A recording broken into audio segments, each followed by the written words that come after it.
What is going on, garden fans? Welcome back to the Permaculture Homestead.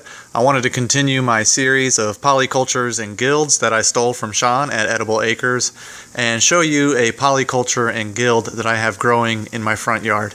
Now, as you can see, I live in suburban white bread America with prefab housing and plastic paneling, but I'm doing my best to turn this place from a food desert into a food paradise.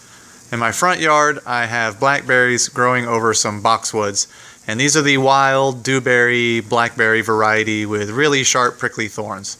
And what these do is give me an edible harvest and a kind of a security hedge right here on my front of my house, front window. Makes it a little harder for people to want to peek through there and get through the window. There's also a whole bunch of other food items here.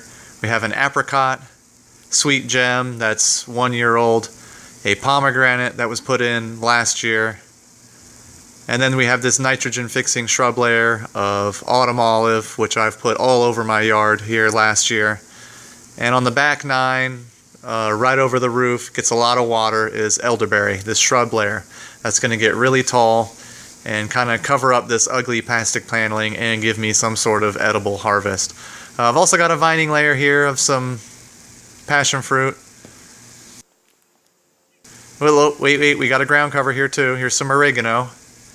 And I know there's some rosemary out here too underneath all that blackberry, wild dewberry. So as you can see in this small space that's about 12 feet by 4 feet wide, I'm growing 8 different food items.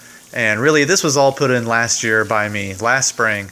And I've really took out a lot of the unedible things growing here and was motivated to try to do some guerrilla gardening, some edible landscaping. And this is what I came up with. Once again, I'm about 6'2". This apricot tree and pomegranate and elderberry and everything is put on a good 6 feet of growth in just 1 year. And by next year, I'm really kind of curious to see what kind of harvest I get. Anyway, I appreciate y'all watching as always. I love perennial foodscapes using permaculture techniques. If you have any questions about any of this, just ask. Thanks as always, garden fans. We don't do this without you. God bless.